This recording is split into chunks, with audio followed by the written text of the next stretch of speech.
Following on from my video about the police shooting of Sylville Smith, I want to take a look at some of the real problems in the black community in Milwaukee.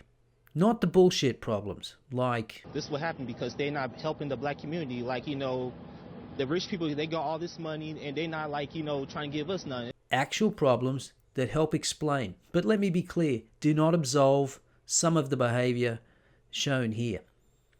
The source for this video comes from a Milwaukee Public Library document published in 2011, which seeks to address the deterioration of the Milwaukee public school system. I found this source in the description of Stefan Molyneux's video about the Milwaukee shooting. You can find the link to that video in the description below. So first, I just want to read an excerpt of this letter. Quote, "The failing Milwaukee public school system continues to profoundly harm the community, economically, socially, and financially.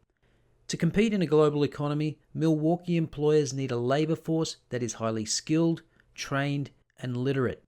Yet MPS graduates, and certainly MPS dropouts, often lack the most basic math and reading skills. Unable to secure gainful employment, this poorly educated population frequently resorts to criminal activity and is responsible for terrorizing many Milwaukee neighborhoods. The resulting public safety crisis not only makes Milwaukee residents afraid to leave their homes, but depresses the value of their homes as well." Now that was written in August 2009, 7 years ago. Let's have a look at some basic demographics for Wisconsin and Milwaukee. According to the 2010 census, blacks make up just 6.2% of the population of the state of Wisconsin, but comprise 40% of the population of Milwaukee, which means approximately 70% of all black people in the state of Wisconsin live in Milwaukee. Turning now to the Milwaukee public school system, and in 2009, only 2/3 of Milwaukee public school students graduated high school, compared to almost 90% for the state.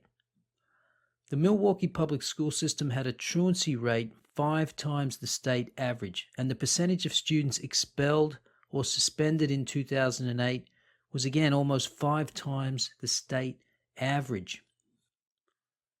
In terms of achievement, the percentage of Milwaukee public school students that achieved the level of proficient or advanced in the Wisconsin Knowledge and Concepts Examination for reading was 40%, just over half the state average, and only 29% for math, considerably less than half the state average.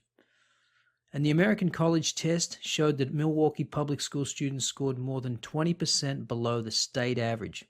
And that's after spending $2,000 or 17% more per student in 2009. Looking at Milwaukee public school 8th grade results, the achievement gap between whites and blacks was 21 percentage points for reading and 27 points for math. Now to some broader societal indicators. And the black unemployment rate for Wisconsin in 2014 was 21%, almost 5 times the white unemployment rate and more than double the Hispanic rate. The percentage of black kids born outside of wedlock in Wisconsin was 86% in 2009, 3 times the white rate, and at the time, the worst in the entire United States.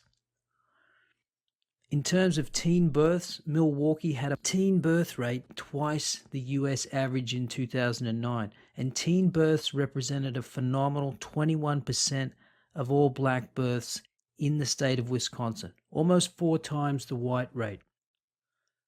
The infant mortality rate from 2005 to 2008 in Milwaukee was worse than Cuba, Costa Rica, and Chile. And broken down by race, the black rate was almost 2.5 times the white infant mortality rate.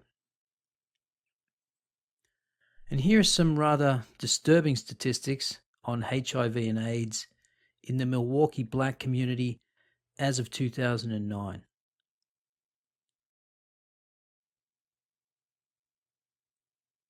Now, returning to the letter, I'll read another paragraph from where I left off. Quote, "I'm also concerned about another way the failing MPS system impacts Milwaukee neighborhoods. I've heard countless first-hand accounts of parents who, because they feel there is no future for their children in the city's public schools, decide to leave Milwaukee when their children reach school age. Similarly, many parents with the option of settling in either Milwaukee or its suburbs will simply stay clear of Milwaukee in the first place because they wish to avoid its failing school system. In either case, the city is losing hundreds, if not thousands, of decent tax-paying families to other jurisdictions, primarily because of the poor quality of its schools. And that brings us to the last chart. The exodus of whites from Milwaukee has been going on for decades. The erosion of Milwaukee's industrial base and loss of manufacturing jobs has no doubt had a big impact. The city is in decline. Most of the statistics cited here are 7 years old, but I'm going to go out on a limb and suggest that things have not gotten measurably better either for the city of Milwaukee or the black community. For example, in this article from February this year, we learned that in Milwaukee County, more than half of all black men in their 30s and 40s have served time, and the state budget now allots more funding for corrections than it does for higher education. So until the Dindus and their Black Lives Matter mouthpieces actually address the real issues facing black communities, we're going to see more riots, more looting, more racist attacks, and more denial.